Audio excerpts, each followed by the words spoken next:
Hi everyone, so I did my training with Roddy. I always try to join in to get insights, and it helps me, it motivates me, because it gets depressing when you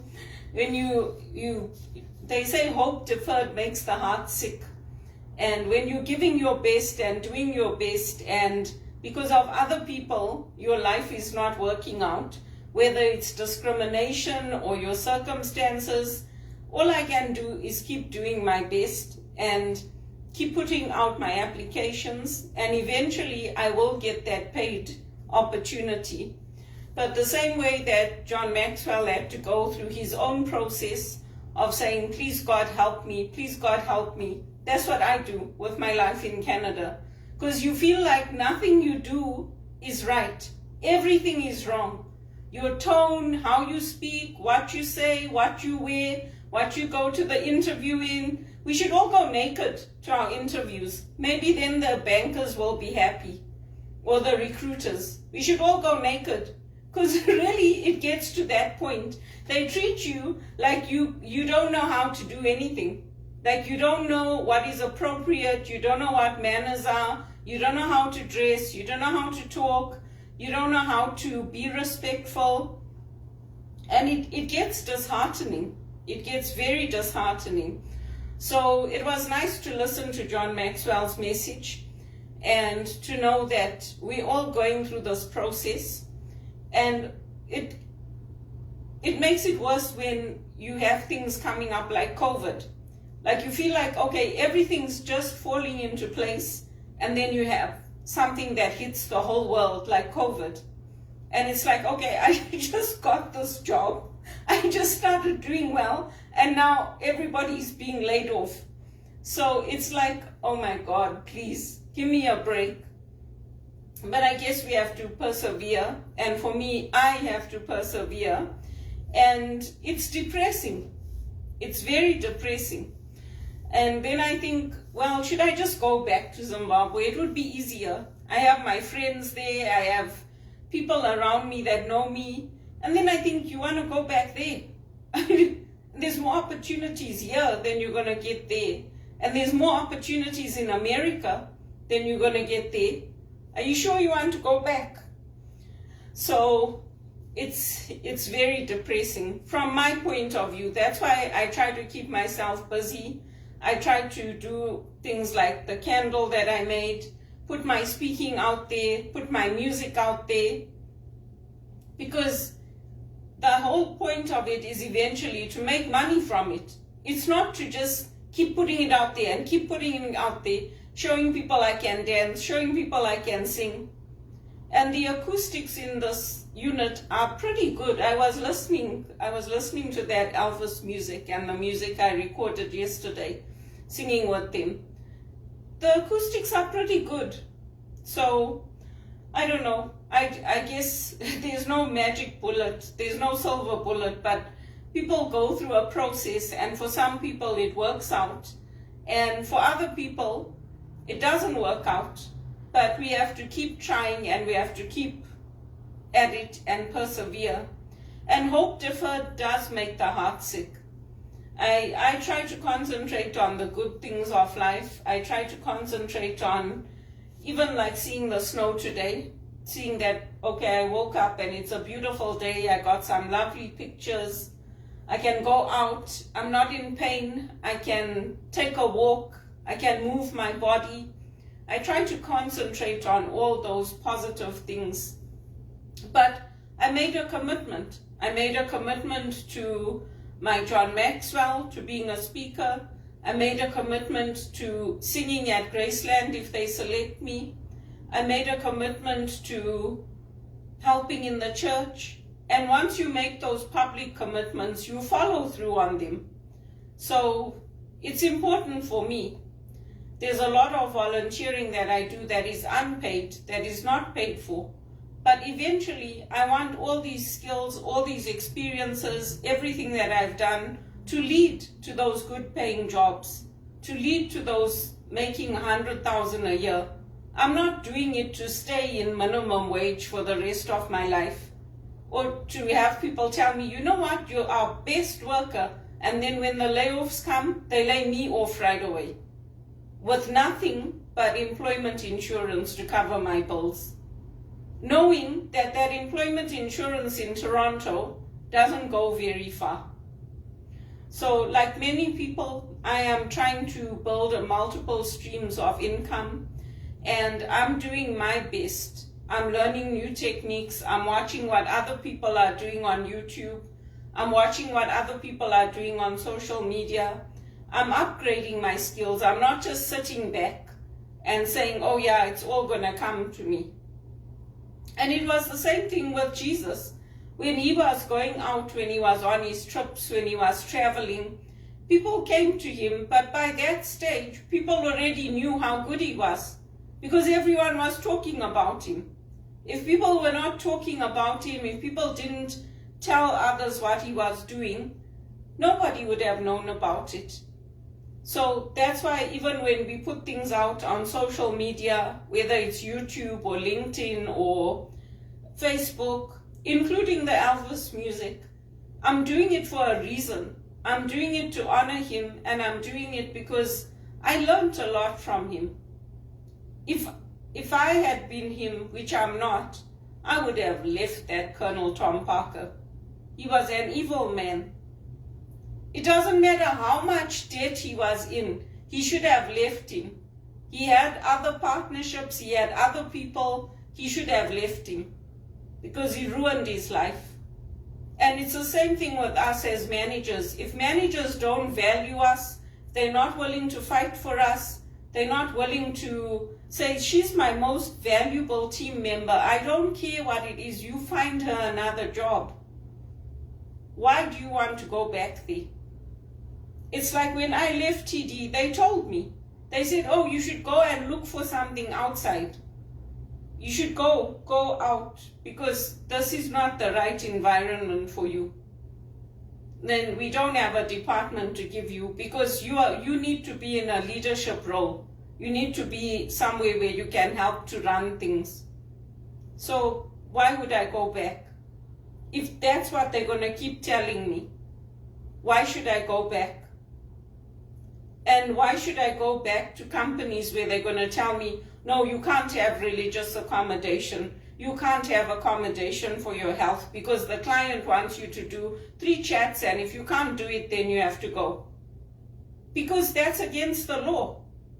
If you have a country, this is Canada, this is not America, and we are working in Canada. And if you're working in a country that says there should be reasonable accommodation, I wasn't asking to do no chats. I was saying I can do 1 chat at a time. But it wasn't accommodated. I wasn't saying I can't work, but I was saying it's hard for me to work overnight. And even my doctor told me, you should stop working overnight because it affects mental health over time. It's not good for you. It wasn't accommodated. So it hurts. And when you know that, okay, if I don't do this, I have no alternative. I've put out thousands of applications. What do? You do what I did. You do what Elvis did. You hurt your health to get that money coming in. So if I had other options, you think I would have stayed and worked overnight? I would have left. I would have said, bugger it, screw you. You know that I've got a real health problem and you're not willing to accommodate me. You're not willing to swap me with somebody. I wouldn't have stayed, but I didn't have a choice. I didn't have a choice. And that's how it's been for most of my life. I don't hide what I'm doing. I don't hide it so that I can say, okay, well, I want to come up, but everybody else must fail. I've never been that type of person, and that's the image that's being presented of me, that, oh, she's selfish, she only thinks of herself. What about everybody else? And it's the wrong image for people to present of me, because I've never asked for anything other than the bare minimum to maintain my health. And the jobs that I've applied for, I'm worthy of them. I'm worthy of earning $70,000, $80,000 a year. And why won't they give it to me? I don't have a bad attitude. I've done everything that I'm supposed to do. I've done everything right in this country. So, sometimes there are things in life that we cannot control. And for me, it's sad. It's sad to see what people do to other people. And then say, oh, we're in this together. But you kept me in a situation where you wouldn't let me come up and earn over $3,000 a month so that we could all land up in the same situation. And other people are now owning houses, owning cars, and you're happy. You're happy because you wanted to prove that you were right and that you wouldn't let me come up over that 3,000. So to prove that you were right and that I couldn't hold a job and I couldn't make good decisions. That was the idea behind it. Well, good for you, because now the banks are failing. There's big fines coming out against them. Because why? Because I was investigated. So it's good. It's good. I'm saying it's good. And I'm glad Colonel Tom Parker landed up losing everything because of the evil that he did. And if you're willing to lose your son or your daughter because you value your money more, then you're evil. I'm sorry, you're evil. If you're willing to put an injection into your child like Elvis Presley's father did to get him on that stage, that's not right. That is not right. It's wrong. It's wrong to kill somebody and not give them a choice. And we respect our parents. Elvis was very respectful of his father. That's why he listened to him. But there comes a point, it's a command in the Bible, honor your parents, but we don't have to obey them to the point that we lose our lives and we lose our health and we lose our opportunities. That's not what it's about. It's very sad. It's very, very sad. And this process that we go through, if you think about it, from the day Elvis stepped on that stage, people went crazy over him. From day one. He didn't have to go through the process I'm going through. He didn't have to go through this process of singing with people, doing this. Yes, he started singing in school and all that, but when he performed, it was from day one. So some people have that talent. The rest of us, we have to work at it. That's God-given talent. That's why even his mother told him it's God-given talent and they shouldn't use you. They shouldn't use you like that for their own ends, because that's what they do. They kill the golden goose to get what they want. And they are bitter people. They are bitter, bitter people, and they'll never come up in life. They might make the millions today, they're going to lose it tomorrow because they haven't done right. They haven't done right by the Presley family. They haven't done right by the community. They haven't done right by the United States. And Africa, Zimbabwe is not the United States. Why would I go back to Zimbabwe where I know my opportunities are going to be 1,000 times less than going to America? And why wouldn't somebody want me to come to America where I'm going to have 1,000 times more opportunities than going back to Zimbabwe? When they know that I'm educated, I'm qualified, I'm a good person, I'm a good worker, why would you want that for me? It's not good. It's not good. Yes, if I can do something from here to help South Africa, to help Zimbabwe, if I can make trips, that's different. But for me to pick up everything and go live in Zimbabwe, why would I do that?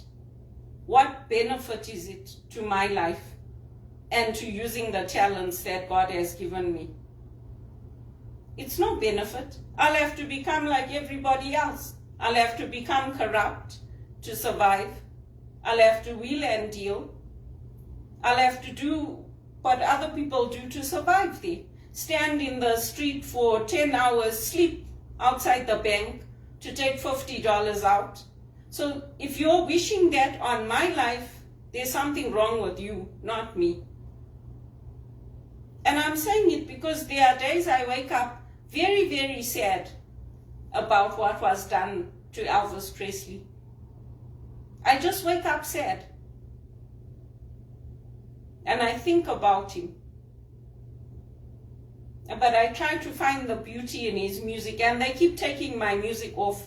Even today, I tried to put up some of my music that I did with him. They copyrighted it, they blocked it. They said anything that's a short can't be over this amount of time when the artist's voice in it. So I had to take it down. It's sad.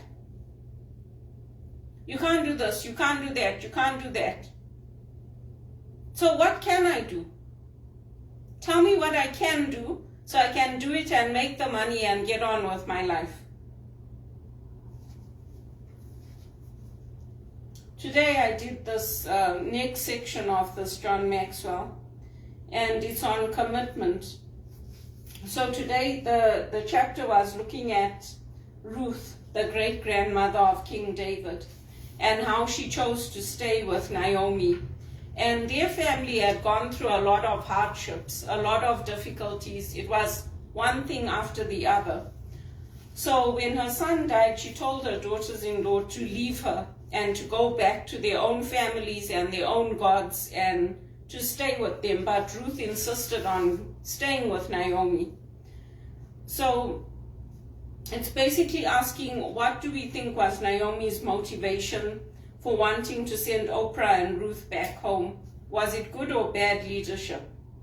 So I think her intentions were good. I think her motivations were good, because she would have wanted them to remarry because they were still young and to have full lives, not to stay with her and to give up on their hopes and their dreams. And we find that Oprah took her advice and she went back to her people. And Ruth decided that she wanted to stay with her mother-in-law. She was devoted to her. So she didn't want to return to her own family, her own traditions, her own gods. She had obviously seen something in her mother-in-law, in Naomi, that made her want to stay with her and follow her gods and follow her ways. And she didn't listen to her. So again, we have to make our own choices about what we want to do. The same way when we were growing up, I used to tell my mother, if you want to go back to India, go. Leave us here, we adults, we've got our community around us. Even if you wanted to leave us as children, I said, you can leave us and go. I'll stay here with Mr. and Mrs. Harry and you can go. Because I don't like India and you like it, you want to go, so you go. So we have to make our own choices. We have to make our own decisions based on what we want for our lives. And Naomi didn't order her to go. She urged her to go. But if she had ordered her to go and said, absolutely not, you are not coming with me, then she could have gone. She would have probably returned to her own people. But she stayed with Naomi because she was committed to her. And she decided that she wanted to create a life together with her, which was very good, because in those days, and even now, widows go through a lot of challenges. It's very hard for women on their own, just like it is for most of us. And two heads and two hearts united are better than one. So that's what I found in that, and that's what I took out of it. And that's what I got from listening to Roddy this morning. And he is life-giving. He's always upbeat and jovial, and he's had more challenges than me in my life. But I guess for each of us, our struggles seem bigger than others. Our crosses seem like, oh, when is this going to end? So it's good to listen to him, to listen to the insights of John Maxwell, and also to appreciate that my talents, Elvis worked hard. He practiced a lot. He worked hard. What we saw on the stage was years and years of him practicing behind the scenes. We didn't see all that. But our talents are God-given talents. Those are the talents God gives us. And I'm doing my best to use mine. I'm hoping that I'm going to get a break and start making that money that I want to make. Because I said it from the time I was a child, the stench of poverty is not something that I want. I don't want a life filled with disease and poverty and dirtiness, uncleanliness. I don't want all that for myself. And money helps to provide those things. A clean environment, it helps you to dress well, to do things. But money is not my God. Money is not my God. And Elvis will always keep me close to the Lord. And that I know. He will always keep me close to the Lord. And for that, I am very grateful. And nobody can take that away from me.